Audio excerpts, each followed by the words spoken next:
मैं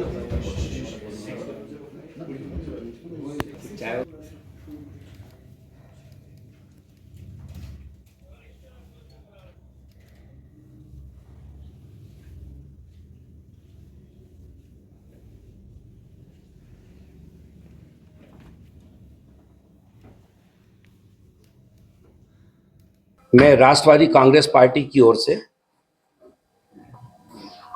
जम्मू कश्मीर में हमारे आदरणीय नेता अजीत दादा पवार, जो कि उत्तर प्रदेश, जो कि महाराष्ट्र के उप मुख्यमंत्री भी हैं और हमारे राष्ट्रीय अध्यक्ष हैं, हमारे राष्ट्रीय कार्यकारी अध्यक्ष आदरणीय प्रफुल्ल पटेल साहब, उन लोगों का संदेश लेके मैं यहाँ पर आया हूँ।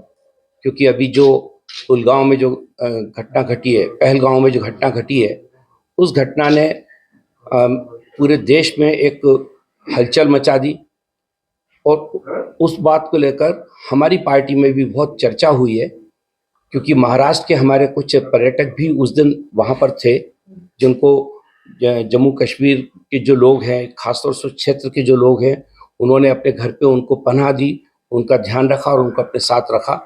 तो यहाँ हम लोगों ने तय किया था कि मैं खुद अपनी पार्टी की ओर से, अपने नेताओं की ओर से श्रीनगर पहुंचूंगा और कोशिश ये भी करूंगा कि जहां पर ये घटना घटी है मैं वहां तक जाऊं और वहां पर भी हम उन लोगों के लिए भी श्रद्धांजलि अर्पित करें जो अब हम लोगों के बीच में नहीं है।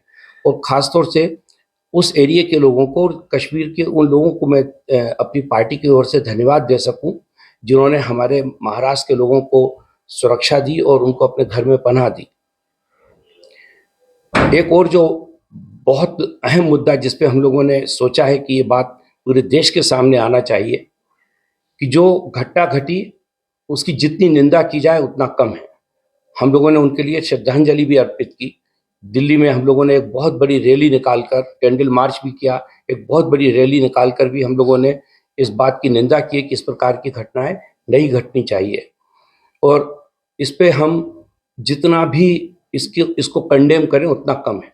लेकिन इसमें इस घटना के बाद भी इसमें एक आशा की किरण भी हम लोगों को दिखाई दी है। और आशा की किरण ये है कि पहली बार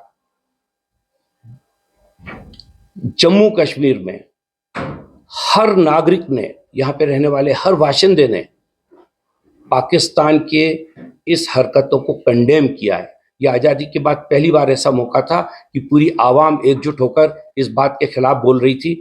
और उन्होंने कई घरों, मैं सोचता हूँ कि उस दिन बहुत सारे लोगों के घरों पे चूल्हे नहीं जले। लोगों के घरों पे ऐसा लग रहा था जैसे कि उनका कोई अपना नज़दीकी आदमी की मृत्यु हुई है और लोग मातम में डूबे हुए थे। ये एक बहुत बड़ा जो संदेश जम्मू कश्मीर के लोगों ने पूरे देश में दिया है, इसकी भी चर्चा हम लोग करना चाहते हैं।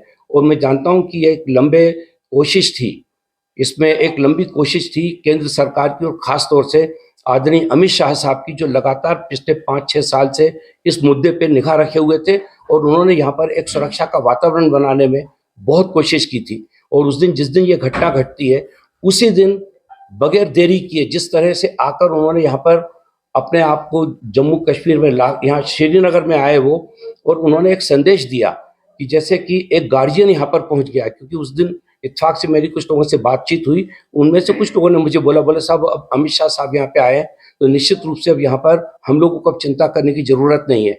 ये उन लोगों ने बोला था जो पर्यटक यहाँ पर आए हुए थे, उनको पूरा ये विश्वास था। फिर मैंने कुछ कश्मीर से जो हमारी पार्टी से जुड़े हुए लोग हैं उन लोगों से भी मैंने बात की।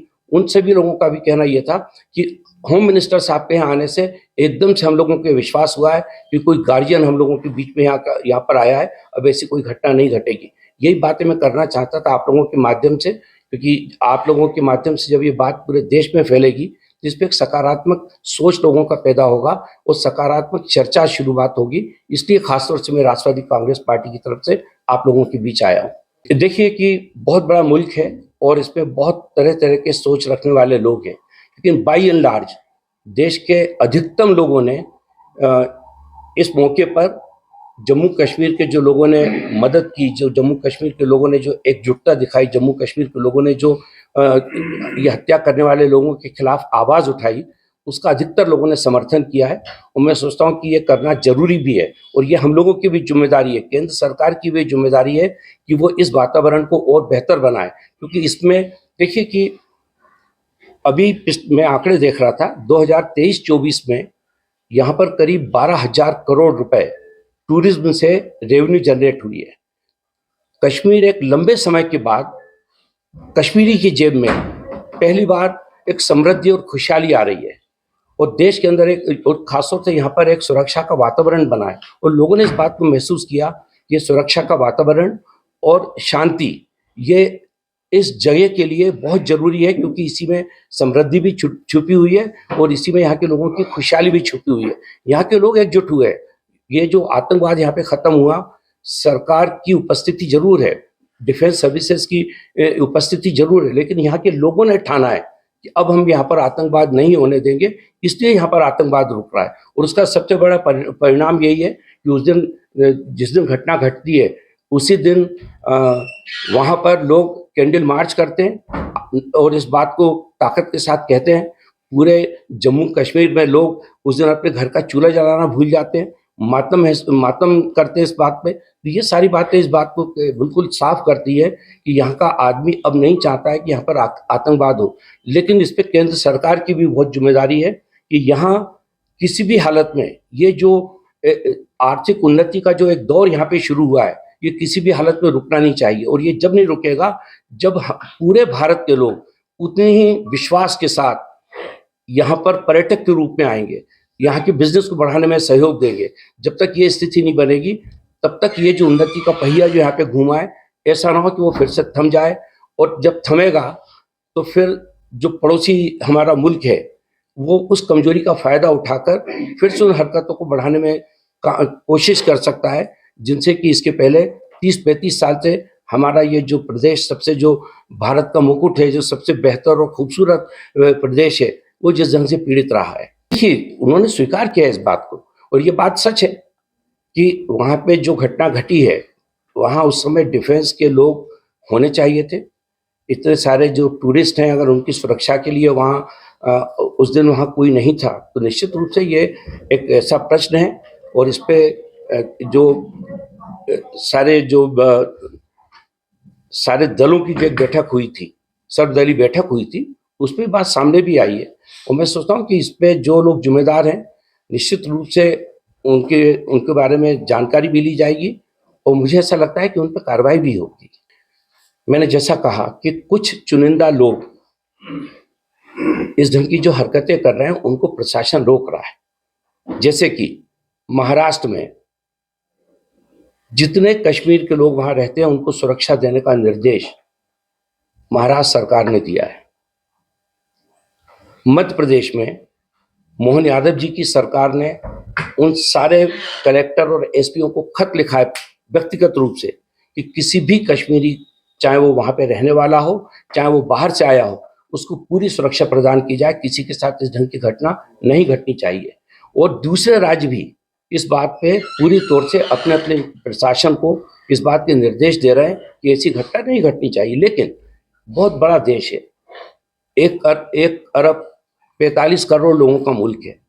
कहीं अगर कोई छोटी मोटी घटना घटती है तो उस घटना को हम इस पूरे व्यवस्था का चेहरा नहीं मान सकते और उन लोगों के खिलाफ कार्रवाई होगी। कहीं भी अगर आप लोगों को भी कोई जानकारी मिलती है इन राज्यों में, आप हम लोगों को बताइए। मैं आया भी इसीलिए हूँ।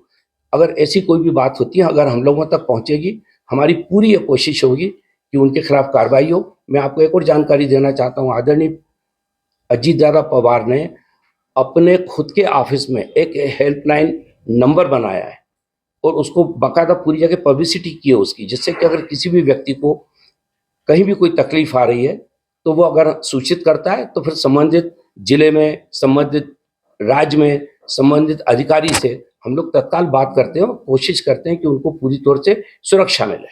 मैं आपसे वही तो कहना चाहता हूँ। मैं आया भी इसीलिए हूँ। मैं पहले दिन से इस बात को जानता था कि यहाँ पे कोई भी आदमी असुरक्षित नहीं है। बिल्कुल ये बात सच्ची, जो घटना घटी है उससे लोगों को एकदम से झटका लगा है। लेकिन चूंकि मैंने कश्मीर घूमा, मैं अभी जब चुनाव मेरी पार्टी को लड़वा रहा था तो मैं करीब पिछले 1.5 साल से रेगुलर बेसिस पे यहाँ आ रहा हूँ। मैंने इस बात को बहुत करीब से महसूस किया था कि यहाँ आदमी सुरक्षित है और यहाँ के आवाम ने ये ठान लिया है कि अब हम इस कश्मीर की जमीन पे आतंकवाद को पैदा नहीं होने देंगे। ये मैंने खुद ने महसूस किया। लाल चौक पे मैंने देखा था उस दिन 2023 की मैं बात बता रहा हूँ, उस दिन बहुत तेज बर्फ गिर रही थी, तो 3-4 दिन तक मैं लगातार कमरे में ही था। मुझे लगा कि क्यों मैं बाहर निकल के थोड़ा खुली हवा में देखूं। रात को 10:30 बल्कि पौने 11 बजे की बात थी। मैं होटल हदूद में रुका हुआ था। वहां से निकल के जब मैं सड़क पे आया तो मैंने देखा बहुत सारे लोग वहां पे, लोकल लोग, स्थानीय लोग अपने बच्चों के साथ, अपने परिवार के साथ वहां पे तफरी कर रहे हैं। तो मैंने एक दो लोगों से पूछा, मैं कहा साहब यहाँ पे आप लोग, बोले नहीं, यहाँ तो अब हम लोग घूम रहे हैं, आप देख रहे हैं हमारा पूरा खानदान हमारे साथ है। तो ये क्यों हुआ था? क्योंकि उनको ये विश्वास था और उनको ये विश्वास है कि अब जम्मू कश्मीर में इस प्रकार की घटनाएं नहीं हो सकती हैं। तो मैं नहीं सोचता कि भारत के जो नागरिक हैं उनको जम्मू कश्मीर में आने से पहले कोई सोचना चाहिए। ये पूरी तौर से सुरक्षित है, यहाँ किसी प्रकार की कोई समस्या नहीं है। जो घटना घटी है उसकी हम सब लोग निंदा करते हैं, ऐसा नहीं होना चाहिए। जो चूक हुई है वो भी नहीं होनी चाहिए थी, लेकिन इसके बावजूद भी जम्मू कश्मीर पूरी तौर से सुरक्षित है। यहाँ किसी को भी आने से 1 मिनट के लिए सोचना नहीं चाहिए। यही मैं आप लोगों के माध्यम से संदेश पूरे देश को देना चाहता हूँ।